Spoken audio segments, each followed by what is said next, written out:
Hello, and welcome to Digital North. I'm Ryan Hamilton, and joined with me today are Nate Sand, Thomas Harms, and Jonathan Johnny Tom Toms Tompkins. Now, Jonathan, for as long as I've known you, you've been obsessed with proboscises. So it was really only a matter of time until you showed us a documentary full of them. What's your defense? So many proboscises. Proboscises. I don't Proboscum. think I need a defense. I think proboscis lives matter, and that is just something that I wanted to stress here. Whew. All I right. ever wanted. So it's a documentary narrated by David Attenborough, and man, that intro was it's pretty intense. Talking about Mm, those mysterious plants that look like dragons and unicorns and human-headed mm-hmm, plants. mm-hmm, It's mm-hmm. You thought you were pretty about to wild. watch a documentary about like I don't even know, man, an alternate dimension or something, but Mm, it's really about plants plants, that eat man, bugs. plants. Yep, Yeah. plants. So, Wow. uh, when it began and it mentioned the newspaper article, I guess, about the first carnivorous plant being found with like a rat in it. Oh man, Yeah, just imagine how mind blowing that would be as someone just reading the newspaper and being like, "What the fuck? Those yeah, plants eat exactly. things?" I mean, that'd be And there's a so little wild. sketch. There was a sketch of it in the plants behaving badly. That's what we all watched to Indeed. prepare for today. And Well, what most yes, of us that watched, definitely an at least. example of plants behaving very badly. Oh, oh, indeed. Uh, there's a little um, drawing in this newspaper from like what was it, 1880s, 90s, or was it later than that? Wasn't it Late, earlier than that? It was Because Darwin's Linnaeus time. was like, mid 1800s maybe, yeah. because Darwin was studying them right after the article came out, or maybe during when the article came out. So that's the mid 1800s, hmm um, I believe. Fact And there's checking this that. diagram in there of this rat that's like all curled up and getting digested inside this giant pitcher, as we now know to call them after if you've watched the documentary. Giant pitcher plant. And indeed, before the end of this wonderful documentary, you do indeed get to see a rat that has fallen into one of those pitcher plants that digest. Oh, it paid Yeah, off. wow, did it pay off? It's There, like wow. Nate, what is that film law again? Chekhov's gun? If you show it in the first act, you Yeah, have to Chekhov's use it. gun Chekhov's for gun. plays. Yeah, so this is like the Chekhov's hmm gun of the like nature documentary world, where we're promised a dead rat, and we get it at the end. We get that dead rat. Oh, It was so foreshadowed, and we used it. do you get to see Chekhov's gun? Uh huh. That's right. Wow. Guess I don't need to see it. Mm. It just Chekhov's gun was a pitcher plant. Oh my God. So for the viewers, um, what happens in this documentary, everybody? Let's just go over really quickly kind of what the premise of plants behaving badly. What do they mean by plants behaving badly? Jonathan, why don't you tell us? Why don't Well, what do you see in this as Attenborough Ryan documentary? quickly scrolls through the YouTube video as fast as possible to find what it was actually about. Um, Go on. well, always an eye for the dramatic when it comes to the nature documentary craze that gripped the world since Planet Earth. Also with David Attenborough, voiced with David Attenborough. Um, it essentially means that plants using, um, well, I suppose, employing trickery that had been developed over many, many, many generations of plants that all have devised ways of becoming carnivorous, of eating food available to them that is not straight out of the ground. Not Um, just photosynthesizing, which is just so yes, cool. yeah, it's awesome. And most of them are, I believe, also photosynthesizing because they're green, a lot of them. However, when it comes to especially nitrogen, that's one of those things that I guess they are not able to get a lot of these Indeed. plants, and they Yeah. devised ways to get nitrogen from mostly bugs. Yeah, and Most, that's true. Yeah, most of the carnivorous plants evolved in swamps, which, as you said, have pretty low amounts of nitrogen in the Yeah. in the soil. Yes, or lack of soil at all. And some of these, um, many of the pitcher style traps, will exist not even on the ground and will just stick out of the side of a tree or something like that, or hang even from a vine. So we learned all about that good stuff, and I just thought it'd be kind of fun to tone it down and get a little bit, Talk about some plants. still cerebral, still pretty crazy, but maybe think about our own situations Yeah. through the eyes of a pitcher plant. One thing that reminded me of, or like specific, because I took notes when they were talking about how they got all these plants got their nitrogen through the bugs that they ate, and it really made me think that humans and most large animals, like certainly most mammals, pretty much use like mechanical means much more than a chemical means, like for example venoms or like digestive enzymes on the outside of it to eat. And like I thought it was really interesting that it's like venoms and like slimes and like things like that are really kind of a small Yeah, just gravity. animal, yeah, Yeah. getting it. Whereas like larger animals like humans like get all of our like food through like mechanical means. Although of course We digestive go and we grab enzymes it. are Yeah. really important for even just chewing food. But yeah, we just go for it. Mm-hmm. Mm-hmm. So what are the three kinds of traps that we learned about today, guys? Let's talk a little bit about which one was your favorite. The options were, as a recap for the viewers, the pitcher plant, which is usually going to be anything from like a tiny little scooper size thing to a really, really big one that can fit a whole rat in it. And those can hang from vines. They can grow up out of the ground on a stalk. But essentially, it's kind of like it sounds. It's a pitcher with liquid of some kind inside of it, whether that's rainwater or that's a toxic ooze or something like that. Then there's the snapper. And the only snappers that exist, there are two snappers. There was the one that was in the swamps in North Carolina, my home. Not my current home, but My home. my ancestral home. The And swamp. there is another variety that is underwater. Where was that one? That one, snapper. Oh yeah, the tadpole eating one. That Yeah, was cool. the tadpole eating one. That Uh-huh. one. Uh-huh.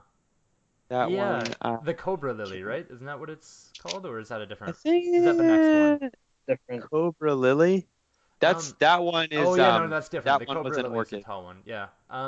Yeah, I thought that was really interesting because it seemed like a lot in the documentary they kept saying that these plants are from North America, like a lot of them are, and it Yeah. really bugged me because I was just wondering like where in North America are they from? Like why don't you just say the Well, state or there's like the one region? that exists only between California and In where Oregon. Ryan Yeah, lives. yeah. And then there's Which some one by the was that, Appalachian. Ryan? I think that was the cobra lily, actually. I think that was the next one, right after the underwater tadpole eating one. The like Yeah, taller, that's like almost called the like water tulip looking wheel one. plant, by the way. That The one, water wheel, yeah. Water wheel, water yeah. wheel, that was the Ah, underwater one. yeah. I love the structure I of it. It looks like a like shell or like a human ear almost. Just Yeah, the winding like boring like shape of it that gets you in. was some crazy stuff. So there were the snappers, of which there were really only two, even though those are the really famous ones. Yeah, like the Um, Venus flytrap. exactly, Uh-huh. yeah. And then there are the stick variety, which um, are going to be basically, I think there are a couple versions of the sticky kind. The sticky kind, I think that's what I meant to say, are the sticky ones, not the stick ones. Oh. Those are ones Oh, that could yeah, okay. be carpet style, that could be just sitting on the either, floor of a watery area, or they could just be sticking up from the ground. But all they have is sticky coatings on um, little hairs or whatever that they have, and that just catches things out of the air or out of the water if they're underwater. Those are the three kinds: the pitcher, the snapper, and the sticky kind. I I think the pitchers kind of got the lion's share of screen time on Yeah. this one. It just seemed like Is there's those- so many more of them. Just so many Yeah, pitchers. that was the most common kind, are the pitcher kind, I think. Had anyone here ever heard of the pitchers before this, or any of these three, or all of them? Yeah. I Right. believe I have. I believe I had. But what I didn't know is, according to the documentary, 1 in every 20 plants is an orchid. Which is Yeah, which is that's pretty Yeah. crazy to cool. think about. That's amazing. Yeah, there were 2 parts to this. Second part was all about orchids and how incredibly diverse they are and how they pollinate using, and this is the subtitle of the second part of the documentary, they pollinate using Trickery sex and and lies. sex. Oh, The yeah. title. Ooh. Plants Behaving Badly, Part 2, Oh, it was good. Sex and Lies, baby. And my Mhm. God, wow. Just wow. I had to put a second pair of pants on because it was it's just it was incredible. So what about you, Thomas? You know about pitchers, huh? That was the one I did not know about. No, I heard Oh. the snap traps, of course, and then I'd seen the little Yep. sticky flypaper ones, but I think the pictures were the most interesting, just the Yeah. diversity and the styles of the pictures and the colors, like that deep purple one with all like the ridges on the side, they look like little blades. That yeah, The I think that was purple the coolest. pitcher. The Yep. purple pitcher goes in northern U.S. up through Canada. That one only wanna exists in find that. those areas. The thing about those that's kind of gross is that they have mosquito larvae in them, and that was one thing that I had no idea about because I knew about pitcher traps. I didn't know there were so many. Yeah, there's But a cool goddamn, symbiosis between. I did not know between that they the larvae. had mosquito larvae, and not even just one mosquito larva. Like some of them have several. Like the purple pitcher has 2 different kinds, at least, of mosquito larvae, and one of the mosquito larvae will eat the other mosquito larva. It's like one big clusterfuck of mosquito larvae. So basically, they don't actually, those ones don't even digest the bugs that fall in there. The mosquito larvae eat the bugs, and then the mosquito larvae shit out the food that the pitcher eats. Yeah, it's a cool environment to exist. As Like, the environmental studies major, I don't really know if I would want to live like as a mosquito or that particular I would want pitcher to plant. live as a mosquito inside. I know it's it's a microcosm. It Yeah, really and is. it's really cool to think about like within the world of that mosquito larva. Like the pitcher plant is enormous. Yes, and That's for wild.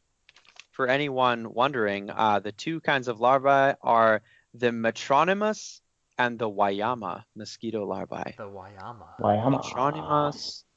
Metronymus, yeah, yes, and the Wayama. One thing think- I didn't know is how sexy vanilla is. Because this wasn't in the documentary, but I learned that vanilla is actually an orchid. What? Vanilla's an orchid? Yeah. No, Yep. that's cool. And The they're orchid used, family. they're used for flavoring. And actually, the little brown flecks that you have in like vanilla bean ice cream, like That's the little, mosquito shit. shit. those are the vanilla orchid seeds. Wow, Oh yeah. that's awesome. They taste great. Uh-huh. Those are some tasty orchids, and probably a little bit Tasty, of mosquito tasty shit. seeds. Mm. All right, Nate, what about you? What did you already know? Huh? I knew lots more about the pitchers and the snap traps than I did about the sticky ones. Sticky one. The sticky ones really intrigued me quite a bit because I haven't really like been exposed to them. Oh yeah. So those were cool to learn about, just how like, I don't know, they're just cool processes. I really enjoyed like you're talking about the symbiosis between the mosquito larva and that specific plant. I like the beetle that walked around on that Yes. one of Yeah, the sticky that's- plants that didn't actually have any digestive enzymes of its own, but it had this specific beetle that just only lived its whole life out on this plant, just eating the bugs that got stuck and then Yeah. shitting them out I was again. gonna ask you guys what your biggest mind fuck moment was of part 1 and then of part 2. So we'll start with part 1. Nate, yours was the Beatles.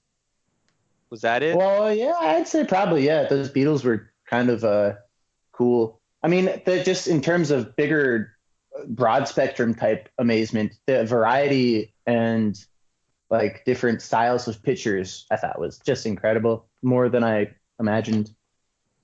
Yeah, the Beatles definitely screwed with my mind, and this was graphic, man. They were using like a 20x macro lens. These things were like super tiny, but it was so tragic when they put it like right up in there, and you just watch as a bug gets stuck, and as soon as it gets stuck on the sticky plant, you're like, oh god, it's not gonna be able to leave. And then you see these bugs just come over and just harass it, right? And just harass it until it's dead. Until it gets tired. Not even until it's dead, just until it's tired. And then they just come over and stick it and suck out its insides while it's alive. And I'm just, oh my god, I'm freaking out. And they give you the sounds too, just like the little sounds. Yeah, they added those little sounds in there. It was like they added like little clickies and are those natural? Like little suckies. No, there's no way those are natural. Speaking of, it's like they put in water sounds when they do the underwater filming for the mosquito larvae in the picture. They add like little drip drip drip sounds. That's just drama. And in general, like the sound. Now I'm disappointed. The sound of the documentary, because there were a lot of sound effects and a lot of different types of scores, really threw me off. Like it was really obvious and apparent. Like there was a time, like I don't know, about like half an hour in, where I was just kind of growing sick of seeing like slow panning shots going up and across plants, and there was like this weird ass kind of psychedelic and melancholy pan flute that was playing. Yeah. Like there were a lot of times that the sound work that they had in the documentary was like a little bit distracting. Like it almost it took away from the my overall enjoyment of it. And that's a good foreshadowing to talking a little bit about how we thought the doc was done. Ryan, since you're talking, biggest WTF moment, part 1. Well, in part 1 or in just part 1 of pitchers, snappers, and sticky plants? Oh, okay. Yeah, there was some brutality for sure that I wasn't necessarily. Absolutely. That mosquito larvae eating the other mosquito larvae. You're like, dude, you guys are others. Yeah, you know? and just like thinking about bug sex and like bug like eating is just kind of like, it's really cool to see a proboscis of a butterfly or like a moth, even though it's still a little bit disgusting. But yeah, because prey doesn't have a face. Yeah, but then like to see it on like a mosquito or an insect that really uses it for like to be carnivorous is just a little bit jarring. Yeah, to see that bug that all it does is live on that one plant. I'm sorry, man. I see that when I close my eyes now. It's ugh. Do you guys see it in theaters? No. It? No. Not yet. Only the original, and like I think mostly on TV. But all I see is, you know, Pennywise the dancing clown folded up inside of a fridge. That's all I ever see when I close my eyes. So you just have to believe that you can hurt him. Time to float. So I'm so good without having seen that beetle thing. That affected me. Yeah. What about you, Tom? Thomas, what were you affected by? Come on, Thomas. What scares you the most? Rat was kind of crazy at first, but I think the most interesting interesting plant at least, was that fanged pitcher that had the nectar, the sweet substance or whatever from sweet nectar. So they would come to drink it and just fall off the fangs right into the pitcher. I thought that was pretty cool. That one was very elegant. Yeah, it was. It was just a nice. I thought it was just trip. Yeah.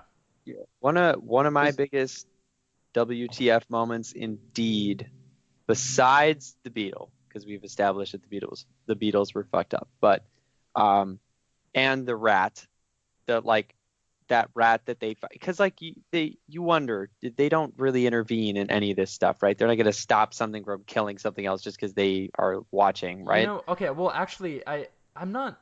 So I've seen a couple of nature documentaries lately, and some of the shots I can't help but think like, is this staged? Because you only get the one plant and everything else is just like dark behind it and out of focus. And Sure, like yeah, I I mean think like where are like these filmed? Are they actually going out into the jungle and filming it, or is it?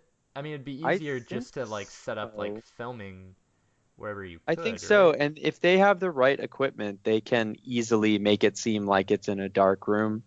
Yeah, Um, yeah, and I just always wondered about that. Like there was some weirdness in the last couple of documentaries that I've seen where I was questioning uh if it was nature that I was watching or like a, a setup or scenario. nurture. Oh, Dun dun. so it'd SVU. be interesting to How look to into that raise a your little bit pitcher more. plant. How to raise a pitcher plant. First, Aw. buy a box of mice. Nature versus nurture. But when you see that cute little mouse sitting inside the pitcher and it's all wet and it's like, and they said that they have trouble getting out because they're really big. These pitchers we're talking about, they can hold like pints of water of liquid inside of them, and they Yeah. do. And It, that mouse probably wasn't just covered in, water or rainwater. It was yeah, probably it's like covered whatever in that digestive shit is. enzymes too. Yeah, and I'm thinking like, did he just leave that fucking mouse in there? Because Yeah. he said like they don't eat the mice. The things don't eat the mice. The mice eat the nectar and then shit and piss directly into the pitcher, and the Yeah. pitcher uses that as food, Yeah, that was interesting. fertilizer, right? So they don't need to eat the rats or the You mice get or good whichever. nitrogen from piss, I think. Yeah, yeah, Just in case you Ryan. guys didn't know. Yeah, That's why yeah, grass grows really nicely when you piss on it, like dog yeah. poop. I told you that True. I've been interested in gardening lately, so, By I'm gardening, learning. he means the golden shower. It's a part of it. uh, it's a man.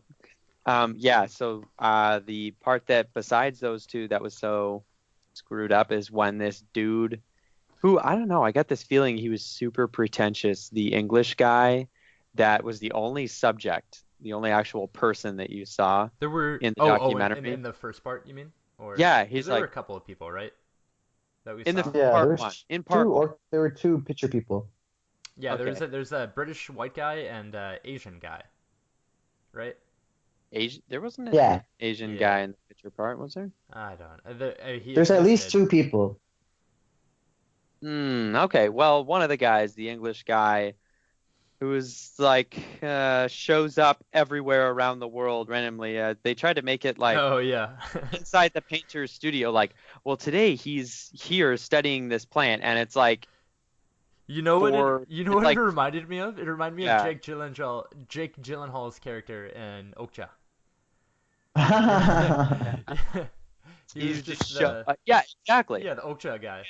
Shows up, they start filming as if he was gonna come there anyway, and it's like, no, they literally sent you there so that they could get you on video pointing at one of these things. Yeah. And Um, him and the other guys seemed to kind of like carelessly present the that's what I was orchids to gonna me. They say. It looked really manhandled them. uncomfortable They when they were manhandled them. Yeah, they It's- manhandled they're them, and probably in one of the thousands of them. cases, Yeah. didn't they just like tear open the pitcher plant to show us the That's bugs what I which were was gonna inside say. of it? He took The one of termite the one. yeah, the termite one. He took one of the. You've been looking at these delicate, beautiful things where they're not disturbing, and he's like, yeah, this one. Oh, it doesn't have the thing on it. He just pulls it off, Yeah. open Yeah. it open. It's like, well, guess that one's dead. Ah. Well, not only that, This but picture just like in exists in 5 different areas. this one little part of the forest, and Mhm. it's this very special population that it coexists only with this one kind of termite that's only in this one place, and he just pulls one off. That part freaked me out. Just the fact that he opened it, the fact that all the fucking termites were in there, the whole thing. I was like, I'm done. That's so disgusting. Yeah. You just wasted Thing. like so much life. Like that's I don't know. Yeah, It like seems significant, termite at least on the died. scale. that the Maybe. documentary was, you know? I mean, when everything's focused on the level of what it's like to be one of these plants, to just know that that was like most of the plant's life to get that big and then collect all those termites, and then a giant Yeah. just comes in and just tears it open and just makes all And I that mean, like things kill things every day. I'm not really sad about the pitcher plant getting screwed over, but just seeing the termites be. like in there IRL, not in that like beautiful darkroom photography version where he's like, oh nope, here they are. Here they all are, dead. I was like, shit, Oh, that so is crazy. was it just the sight of termites that just like disgusted you, It was or the sight of the termites. It was Oh, the okay. plant getting ripped open, and it's like it was like being Okay. disemboweled. so It's- yeah, it's just Yeah. the accumulation of everything. It's just It too was much. just everything. I was just so emotional. Yeah. So emotional. It's also funny. The guy said, like after he opened, he's like, "This was a good meal." Like, and it's not anymore. Yeah, this was a good meal. This is a healthy plant. It's like us being in a zoo, us eating a bunch of food that we get, and then one of the zoo people coming in for one of their documentaries and splitting us open and being like, that was a good meal. Throwing us back on the ground. I disagree. I disagree. Okay, bye. Do you guys want to Bye. move on to part 2? Sex Two. and lies? Oh, do we want to rate part 1 separately from part 2? I don't necessarily. I kind of viewed them as one thing. I mean, I watched them together. Yeah, me so- too. Yeah. Cool. My first notes for part 2 when I watched it the first time before we had to reschedule was I wonder if Nate watches part 2 or not. Before it was assigned, and I just thought it was maybe implied that we would do part 2. I was like, this seems like something he Yeah, that's wouldn't what I thought do. too. So Wait, I'm did you think sorry. I did or didn't? I thought that you wouldn't watch part 2 if it wasn't assigned. Oh. So Wow. Yeah. I just Garbage. I'm not gonna comment on that. I just need you to know that was the first note. I would never skip part 2. I would never do that. Yeah. I just- But God. I'm not proud of the suspicion, Nate. I want to own up to it. No, it's okay. I won't tell you whether you're right or not. I will say that I did watch the second part though. All right. It used to be that we only shit on Nate and these things, but now we shit on everyone so much we don't even know anymore who deserves it. We shit on who? Well, you used to shit on me when I was not here, but now you're shitting on me when I'm show up too. So God I think damn I'm gonna get out of here. Wasn't sweet enough.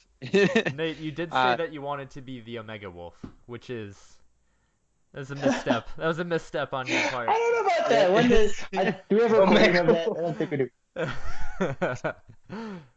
How many varieties, how many species of orchids for the viewers out there?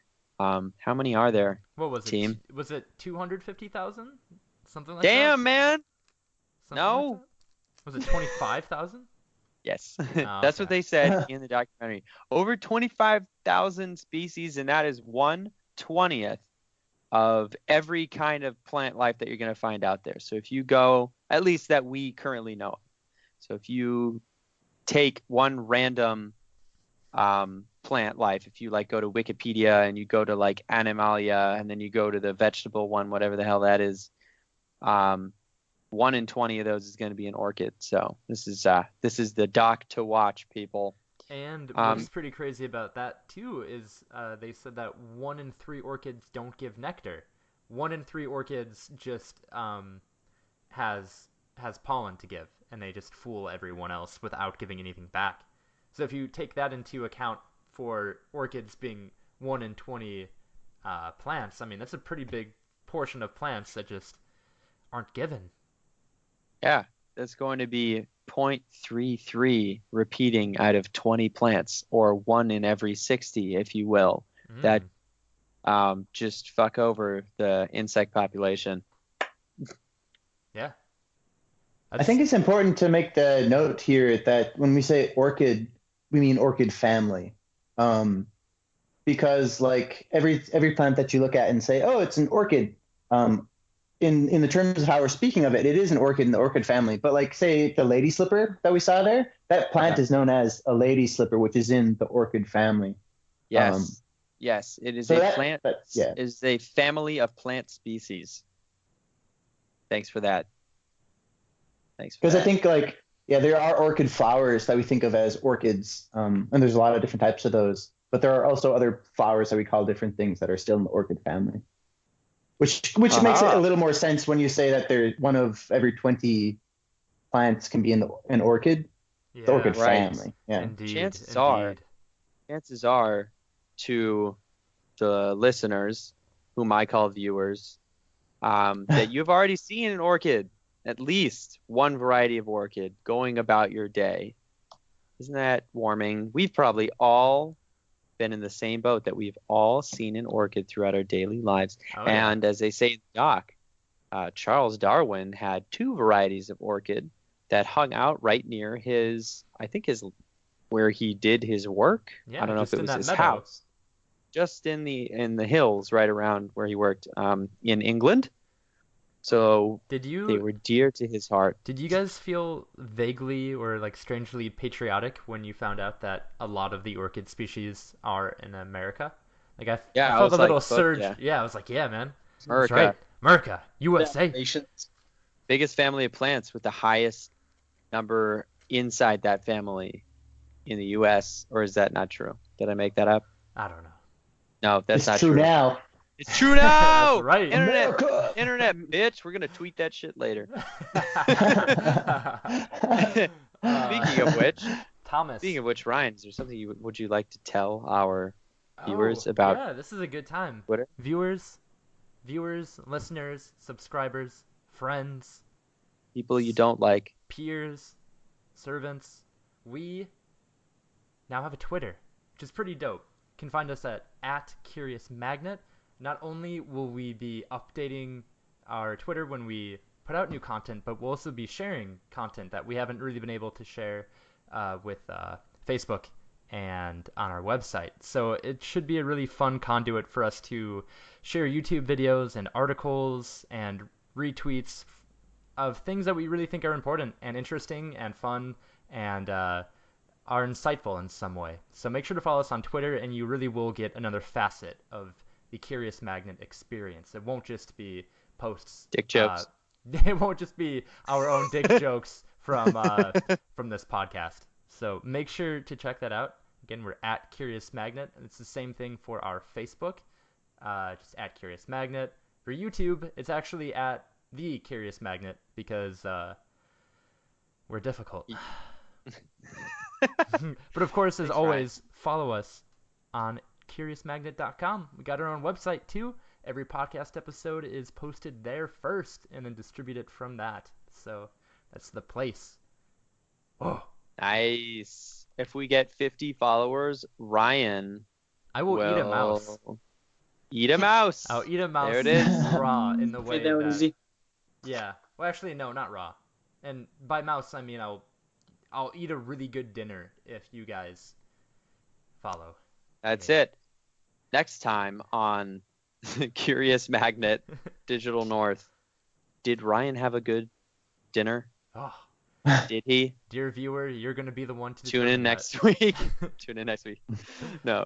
that. So To correct our earlier statement about how many orchids are in the U.S., I do recall them saying there are almost 900 species just in the slopes of Mount Kinabalu in Borneo, Africa. So I'm going to say maybe that's the highest concentration is on the slopes of Mount Kinabalu, which is Kinabalu. I don't know how small of an area, but it is just one single mountain on the forest and slopes, forested slope area of that single mountain. There are like 900 different almost varieties of orchid family species. How about that? that's pretty wild. That's pretty wild, guys. Plants behaving badly, Oof. sex and lies. Sexy 900 live, you're spreading orchids? it. It's like Girls Gone Wild. It's like 900 orchids, Oh man, it one really is. forest, one weekend. Thomas, what would you say was your favorite part of part two? Was it the sex or was it the lies? Oh man, it would have to be the lies for sure. The way the Ah. orchids have the non-pollinating, or sorry, not the non-pollinating, the non-nectar giving orchids, and especially their seeds, I would say specifically, the way that they produce thousands of them. They're so small that they get picked up by the wind, and there's no nutrients in them at all. They just hope to land on some fungal net and steal nutrients from it because it contains this specific fungicide that makes it non degradable by the fungus and becomes this agent of yeah. That's so cool. It's Yeah, like that a was my delicate favorite part. dance of nature. It's like the perfect, well, not the perfect, but it's a great example of just being a leech. Like the more I Yeah. saw that part too, I just thought like, wow, orchids are really desirable for a lot of people, and they're really just kind of like non-contributing plants. They're Yeah. thuggish plants. Yeah, man. Yep. What Leeches, about parasites? what about you guys? You other two guys. Favorite thing Nady. about orc. Sex, baby. It's all about that was my favorite part of the Talk second about part. Hell yeah. you and me. Oh, I'm that. talking about I- sex, baby. All of those bee Mm. flowers are pretty cool. The bee Yeah, I attracting like the ones. specificity. The Yeah. specificity of certain bugs to certain plants, that like this one bug survives on this one plant and this one plant only reproduces because of this one bug, and that happens so often. It just blows my mind. It seems so, like, initially I just think it seems like such a bad idea, right? Like it seems like such an Yeah, it's Sustainable precarious. Like an over Yeah. specialization. But it really shows you how specific life is, you know? It's Mm. really not about, well, what if this happens and what if that happens? It's like, well, that's just not the case. Yeah, it's It's I'll, work. I'll, All coex- these things I'll, happen. That's I'll why it's around. coexist and cooperate with like these elements that I can, and hopefully Yeah. it's good enough. Yeah. Yeah, but like when they were introducing all of those bee charming orchids, like, and with the music and with the presentation, I couldn't help but see those orchids as just like bees on their backs with their legs open, like waiting to be mounted by the spreaders. Totally. It was so sexual, and it They was really set interesting. this up. They really set it up, and I mean, to have that close-up explicit bee sex scene was just, that was kind of mind-blowing to me. It was weird to see bees just fucking doggy style. It was it was it was I felt uncomfortable yeah. Wow. Yeah, me too. I when felt that like the I was one the females coming out of the ground and then they were just like kind of, just you know, swarmed, just attacked. covered by like 20 men. Yeah, Mhm. dude. It Just was- like snakes. Oh Just yeah, like just like snakes. snakes. You ever after seen one of hibernation. those? One of those Yeah. snake mating balls? Oh, There's like yep. one female, she starts emitting the pheromones, and then like 50 snakes all come over. Wow. Well, and That's it's, and so in a lot of the cases, those snake like reproduction things are like right after they're coming out of a cave where they were hibernating over winter, and then Yeah. like they wake up to the spring, have these giant just like orgy attacks, just like running a train on like 5 females, and then Yeah. most of them die. And then The like females? no, most of the men like just die off, and the females give birth again, and then it starts again the next season. Like it's wow. Just wow. just gross, just gross, Wow, just man. too much. Just- I don't want that given to me. That's not Going out with a information I bang. asked for. That is going out with a bang, man. That is, yeah, that's a Literally curse going out of with the a bang. human mind. That the curse of the human mind is to remember. Not always. it It is to remember. is the blessing and the curse. It's all perspective, and it's all vanity. I've always thought that the blessing and the curse of the human mind was to like transmit information to others. Oh, to through be able to time. share. Yeah. Well, wouldn't that also be the ability to remember? Because sharing wouldn't mean anything if you couldn't. Well, I suppose it's all meaningless if you can't use your brain. So one of my favorite parts of the second part 2, were those green bees. Segue. Those really cool shiny emerald bees that were Those were like cool. kicking the pollen into their leg sacs. Those guys. Mm. They they just look like little jewels, just pollinating away, being good little bees. Gems of the forest. Yeah. I also really I liked quite a bit the well, geez, now I forget. I like the bees. Oh, geez. Yeah, the bees were cool. The bees. Ah, geez, the bees. Need I say more? Oh, geez. But that really reinforced for me just the idea that I like bees. Whenever I see bees and they're just pollinating and just buzzing around, I'm happy about that. I like bees too. Yeah, they're lovely. Jonathan, what's your least favorite thing about liking bees? Okay. My least favorite thing about liking bees. Is that how you meant to ask that? Yes. My least favorite thing about liking bees, is that you feel like the pressure to like bees because you know that we need them, even though when I see a bee, I just want to kill it, like all insects, because they all deserve to die. What? So that's my least favorite thing about liking bees, is that I feel like I have to, even though I don't want to. Nate, what's your rebuttal? What's my favorite thing about liking bees is Or just your rebuttal to what I had to say. So what he had to say. Your outrage was hilarious. fuck you.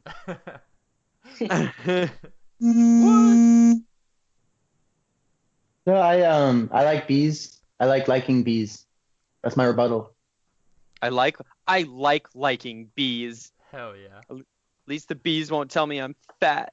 Oh. Hey man, I want to keep bees. Keeping bees would be so cool, like having honey and wax to make candles with. And Yeah. this is so actually a it's big not dream about of mine, you gentlemen. You just want the bees to get what you want from the bees. You don't even Nate. care about. You wouldn't even cuddle the Yeah. bees after coitus. No, I want to Nate, I exploit have my an idea. bees. Sweatshop Whoa. bees. Nate, if I end up having a garden and you end up having a bee colony next Oh, door to my garden, Ooh. It's all I mean, we over. can help each other. Meet up.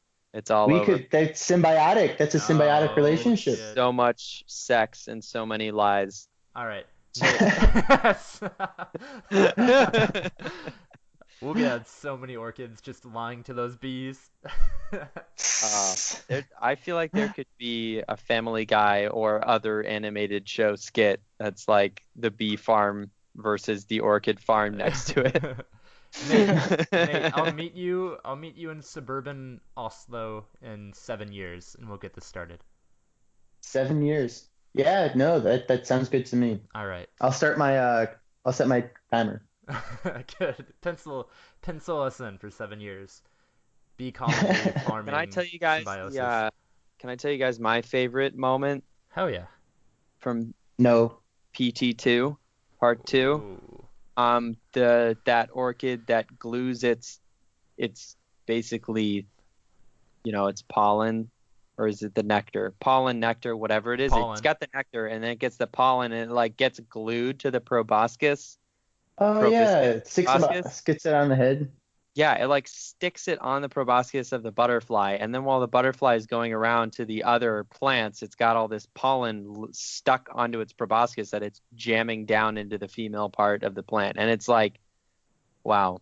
Yeah. So that is I thought that was and so lots. cool to like, I don't often think of plants in terms of like male or female.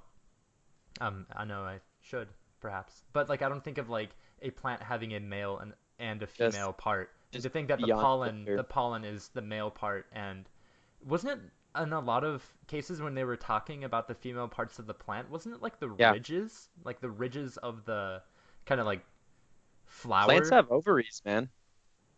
But so what part specifically of the plant was the female part? Because the male part was in like the hole where the pollen was. So wasn't it The pistil or the stamen? I forget which. You know what? I'm a little rusty on this. I feel like pistil sounds pretty penisy to me. Pistil. Stamen also Pistil sounds is the female. Pistil is the female part of a flower. Where is that located? Female usually? reproductive part. Where's it usually Centrally located, typically consists of a swollen base, the ovary, Oh, which yeah. contains the potential seeds. Oh yeah, I know that swollen base.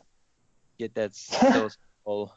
Oh, Oh, those yeah. dope But ones. Jonathan, You gotta I thought make- that was cool You gotta make too. a little meme for the internet that's like a butterfly with pollen on its thing, and it's just like swole. I'm so Swole. swole. Everyone will get it that Yeah. has watched this particular documentary. We will make I- buttons for it and we'll sell it on the website. Ooh, get that sweet merch going. We gotta Mhm. get some merch going. Oh yeah. And if we sell a lot of Merch is buttons, on the- Ryan will eat another good meal. Yeah. Yeah, Probably. Will. Guys, I Yeah. made a soup last night that was just wonderful. I think best soup ever that I've made. What was in your soup, Ryan? Check this Walk out. it. Rats. Check this out. I'm not sure how much water I put in because I usually just eyeball it. I threw in 3 dark meat bouillons because I like dark meat, Oh. although I'm mainly vegetarian. And then I Is that threw gonna in... be chicken dark meat, No, we're it's talking it's beef. people? Beefy. Beef bouillon. Beef Oh, bouillon. okay, gotcha. Bouillon. And then I throw in some frozen Brussels sprouts, frozen Okay. carrot, and Does the violence of throwing your food in make it taste better than simply placing it? yeah, because it's frozen, it shatters. It's the force plus the heat of the water, which is near God, what a boiling. dynamo! What a dynamo! Yeah, you gotta know that. But a ton of veggies, some pinto beans, 2 eggs. You got some fresh carrots in there. Got some. Eggs. Got some. Okay, Oh, eggs is interesting. Yeah. Oh yeah. I like to Just- put eggs in my soup. A little bit of just extra. Crock pot right now.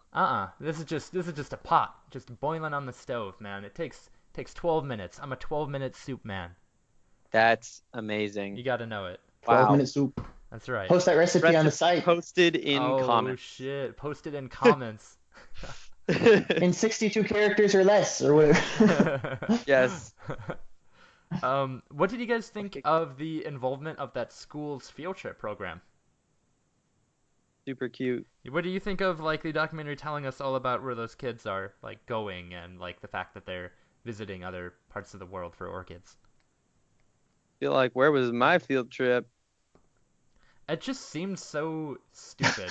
Like I Yeah. wish they didn't include that into the documentary because it didn't add any useful information about orchids. Yeah, man. And it wasn't really even like inspiring, saying like, oh, they're gonna lead the new vanguard in science. It was mostly like, we went to Borneo and then we went to Madagascar, and it was just And they were like not- high school kids. Yeah. Well, and that's the thing is like I like, it thought I wasn't don't know, man. really It's called great. Sex and Lies. Documentary about sex and lies. Shouldn't be any teenagers in it. That's kind of weird. And why weren't they like sexing the plants or lying to Yeah. the plants?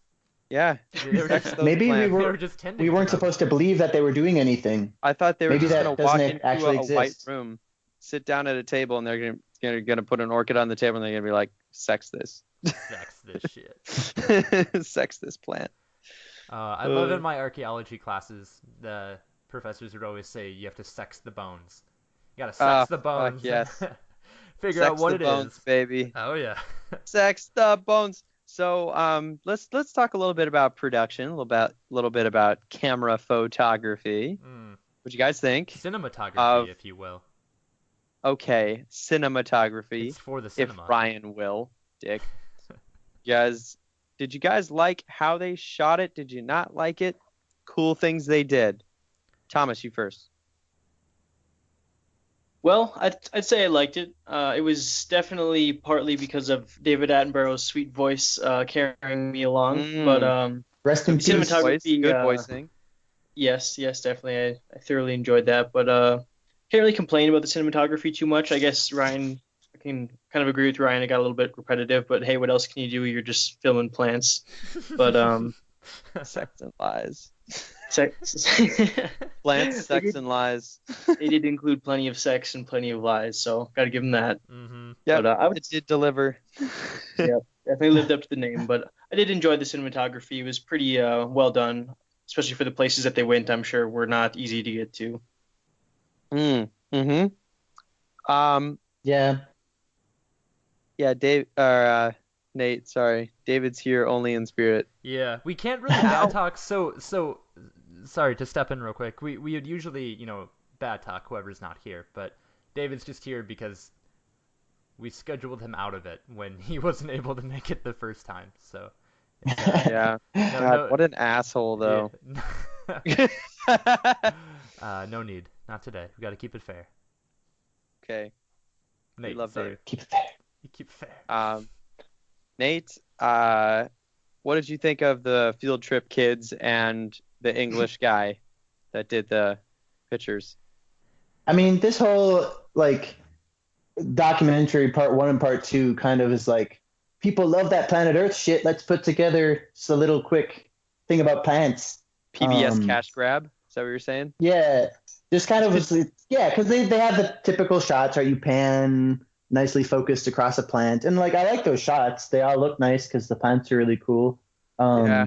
But then it felt like they were just like they didn't have enough, and so they were actually one of the most interesting parts about this documentary to me is I hadn't ever seen Charles Darwin on film before. And so those flashbacks were really that was cool. Yes, the flashbacks were very nerdy indeed. I did not need those ever. But this was produced for television, so I'd say, for PBS. I'm fairly certain who played Darwin played Linnaeus and a couple of other guys, like Yes, in their little I think flashback. he did. And they had It just at seemed least so. 2 different actors play Darwin. Like there was no one Darwin. They were just both. They just seem so equally unnecessary. Yeah. Yeah, Nate, I'm with you on that. And like as you said about them, just filming plants and doing all the right pans and zooms and focusing changes. It was nice, but I noted at like 27 minutes into the documentary, I was already tired of just seeing slow pans across plants. Like it was almost hard to really focus on the documentary because I found that I just didn't care about the visuals after about half an hour. Until it was Especially like with a the bug. music building and building and building and just constantly being emotional. Yeah. They put in a couple jump scare moments too. They'd be like, "Da-da!" when the bug gets grabbed or something like that. I thought that was silly too. Yeah, in general, the sound engineering was a little bit strange. There were It was there were very- times yeah. times where they were like giving a score for or a scene that they were setting, and it seemed like the feeling that they were trying to like set up thematically didn't. It was like confusing thematically. I don't know what the music was trying to communicate about this particular story. It didn't make any sense for like the subject Mm. for me many times. Yeah, like I'm there thematically with- speaking, it was kind of Yeah. inconsistent with the images that we were given. Yep, sound was not super useful. The shots were very nice. There's a lot of nice stuff. I did watch it on YouTube on PBS's PBS's little channel that they have. YouTube. So quality was HD, not like 1080p. It was 720p. So that's always a little bit of a bummer. It might have been more impactful, higher quality. But yeah, the guy in the first half that like comes by and it's like, here's this guy that's studying these plants. And it's like, bro, you flew this dude out here so that he could manhandle a couple of these pitcher plants. Cut them open for us. Yeah. No, just tear them open even. Just tear them open. I thought the second half was a little bit cooler. There was some really cool photography that happened in there where they caught some really nice moments and everything was synced really well with the narration in pretty much the whole thing. And that's really where money's at. Do you guys have ratings? Anybody? I'll go first. Let's see. I got Go ahead, Thomas. I would say 5 deceitful plants out of 7. Ooh. Great. 5 out of 7. I dig that. Is this just for the second part or for both parts combined? I think We're everything. going to do it as one, unless you would Okay. like to rate them separately. Nah, I'll lump them together. Lump it. Get I lumpy in rate here. it. I would rate this So far. documentary Probably 1.5 drowned rats out of 3. Ooh. Ouch! Damn. Oh my God, that is I rough. don't know, man. This way, the documentary just didn't do much besides give you cool images of plants. It didn't tell you very much about them. Yes, documentary It- about plants. Nate's off the Yeah. island. No, no. Okay. Jonathan, what did you think of it? Uh, this was recommended to me by my most esteemed brother, Aww. whom watched this in the background while in his painting studio painting something because he wanted something to listen to. And he was like, a documentary about carnivorous plants? That's as good as anything. I think it was a cool recommendation. I like seeing a lot of that stuff. And I liked that it was on YouTube because that makes it really accessible for people to just go ahead and watch it. I say I will give mine 6 fine downward pointing hairs out of 8 Hmm. and a half Hmm. fine downward pointing hairs. Yeah. All right. Yeah. I mean, the reason mine wasn't 2 drowned rats out of 3 is because one of the rats was already half digested. Um, So it's That's not true. your fault. Is what It you're used trying to to it used to be higher, is what he's trying to say. say? Uh-huh. Yeah, overall I thought it was kind of interesting, although it was hard for me to focus on it. I agree with Nate. There were times where I felt like I wasn't being given any information, and like I didn't really care for the narrative that they were crafting for part of it. So was I a mean, bit of there were some slips. I'd give it 6 mosquito larvae in a pitcher plant out of 9 mosquito larvae in a pitcher plant. So just slightly worse Yeah. than my rating. yeah, it was all right. It was not super insightful, I guess. Or Yeah. like, well, I mean, yeah, it wasn't very dense, and it wasn't necessarily a subject which I like felt I needed to know about. Although it is very beautiful and very interesting, and thinking about the scale they live at is really cool. So, thank you guys so much for joining me today. Thank you to our viewers and listeners. This has been Digital North, and some exciting news. I have episode 5 of Learner's Permit, which is going to be coming out on Friday. So, speaking of thematic feelings that you can create with sound, I spoke with Peter Longquest, who graduated from MSUM. A couple of things music related there. So he's a composer, and we're talking about composition. So make sure to give that a look, as well as, of course, checking us out on Facebook at Curious Magnet, following us on Twitter now at Curious Magnet, and same with our website, curiousmagnet.com, and, of course, YouTube. Thank you so much. Stay curious. Beautiful.